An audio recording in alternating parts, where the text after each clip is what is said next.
action. I'm giving you the tools, right? I'm giving you the sandbox. I'm setting the table for you, but it's up to you to decide what you want to eat. Master Chief is human. He's not a machine. He's not a set of armor with a big weapon.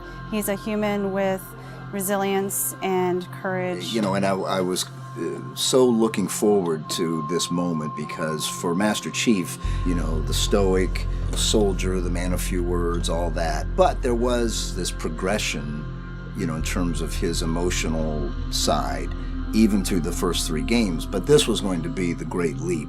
What happens when that soldier starts to discover his humanity? We had to create a situation that was going to knock him out of his comfort zone. The Master Chief has settled into this comfort zone of being the hero. You know, it's interesting. Early on, we talked about the hero's journey, and like, how do you have a hero's journey when he's already a hero? What are the sacrifices that you need to make in order to preserve something as precious as humanity? The journey is the important part. The growth is the important part. And so really, where does he still need to go as a human? That became the key to not just the story of Halo 4, but the entire trilogy. We're really examining what sort of burdens a Guardian carries. In a lot of ways, the story that we're telling with Halo 4 is about putting Chief in circumstances where he's forced to change. He's forced to take stock of himself. In a way, Chief is a Guardian. Cortana is Chief's Guardian. The Forerunners were the Guardians of their own universe, and they might have to make a decision that not everyone is going to agree with and that some people might condemn.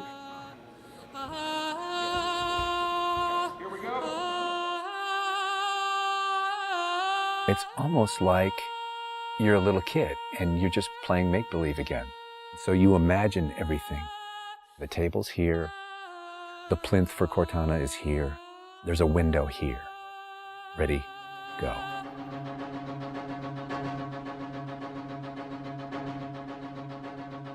How can we immerse the player even more in this world that we've built around them? I'm not doing this for mankind. How can we have Chief have to deal with his own humanity? Everything had to be predicated by what the character needs were and what direction the characters needed to go in. The art direction specifically for Halo 4 isn't about creating an emotional tone for Halo 4, it's about creating an emotional tone for every single moment and experience that the player needs to understand. Similar to what we said is that, you know, we build what we need to see. We can't look too far this way, it starts to fall apart. But back in here, things are looking good.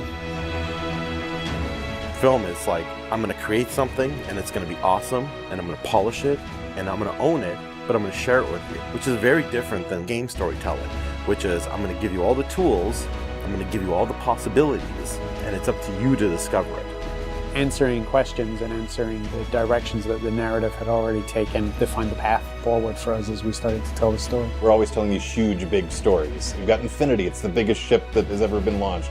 We've got Requiem, which is like the biggest Forerunner artifact we've ever found. But in the middle of all of that, we've got this very small personal story between Master Chief and Cortana. You tell a story with every detail that you put into a game. Immersion is really what allows somebody to believe your universe and also to become emotionally caught up in your universe. Ready to get back to work? I thought you'd never ask. How do we make sure the sights and the sounds and the things that they're feeling as a player inhabiting that suit really comes through more clearly? And you know, technology has allowed us to do that with much higher fidelity than back in the CE days. Okay, so those are definitely bigger ones. Yeah, those start to get. Just because we've got more people. Let's roll video. Yeah.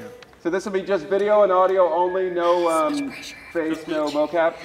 In that case, you won't mind if we return the favor. As we design these things, we put together the best plan. Until it actually touches an actor, it lacks humanity. Having the ability to work with the actors on stage, capturing their face, body, and voice at the same time, really gives us an opportunity to create an immersive experience for the actors. Working at Giant, we could have at least 8 actors in the same volume at the same time. So the objects that they're acting around and the people that they're acting with, against, through, and toward are there in the scene with them, and it makes a huge difference. We sent out a breakdown for the characters and how we wanted them to feel. We ended up getting 80 on 90 submissions back through our casting team. Casting for the Master Chief is tough. You need a performer that has a really raw physicality to him, and yet he has to, within the confines of this suit, be able to relate and relay emotion.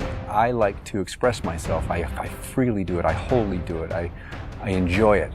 And so pulling back on all of those instincts is what's required to play him. Imagine that translating to a 3D model with huge armor and making sure the personality of Chief's movement comes through that armor was really critical. And that really came down to Bruce's acting, his physical stature, and really his physicality as he went through all of the performance. You'll never see his face or hear his voice, but all of the other actors that are playing off of him have received so much from him in their performances, and I think that they would all agree with that.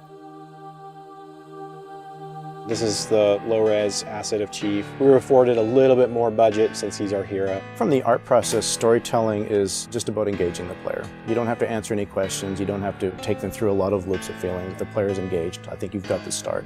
So Master Chief's a difficult one because he's a dude in a helmet. There's such particularly in science fiction, such a fantastic history of people being completely realized as people without having their face as a tool. For us, it's making him feel like a real person.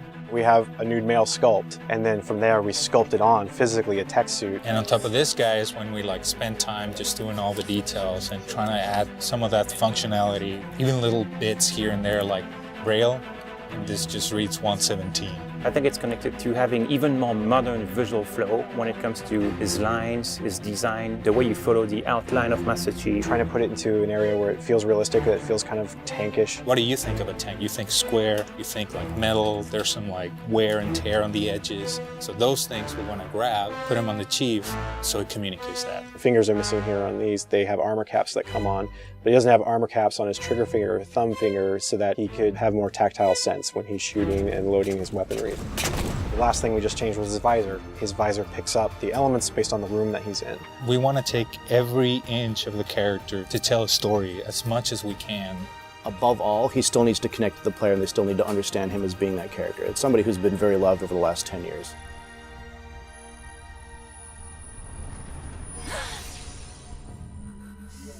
The irony here, right, is that we have a character who's not human at all in Cortana. I was put into service 8 years ago. She is the most human character that we have in the story. Right? She's struggling with her own mortality. AIs deteriorate after 7, Chief. That's something that everybody struggles with. That's the most, human it gets. If we can just get back to Earth and find Halsey, she can fix this. Everyone has to figure out what it means to die.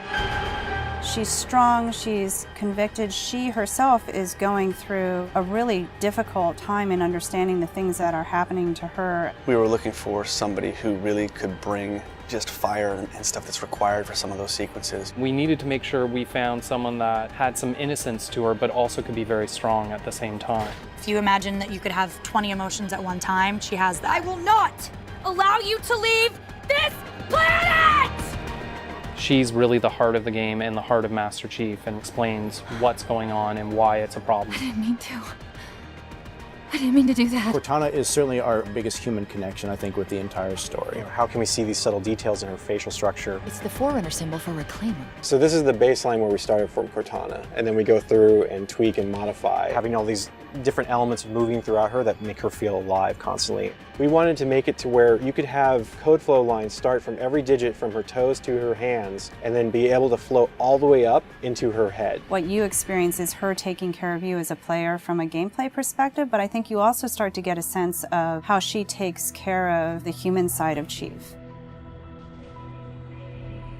Wake me when you need me. They spotted us. Bringing Jen and Steve in and having them layer their voices over the character performances in the cinematics, that just brought the whole experience together. You look at just the number of lines that the Chief has had over the course of the franchise, and it's not a lot. How much firepower would you need?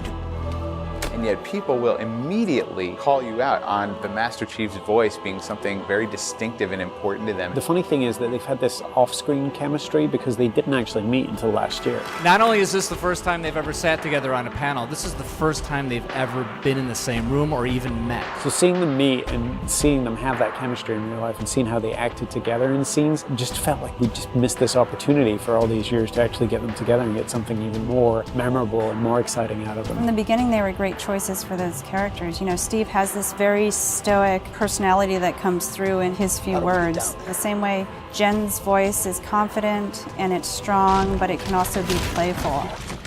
You do know you don't have to wait until the last minute just to impress me, right? In many ways, Halo 4 is the first act.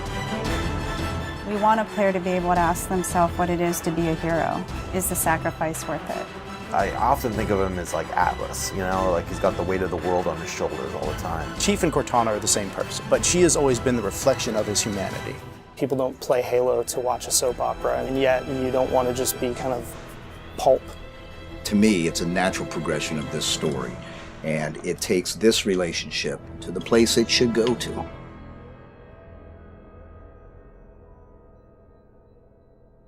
Don't make a girl a promise you can't keep.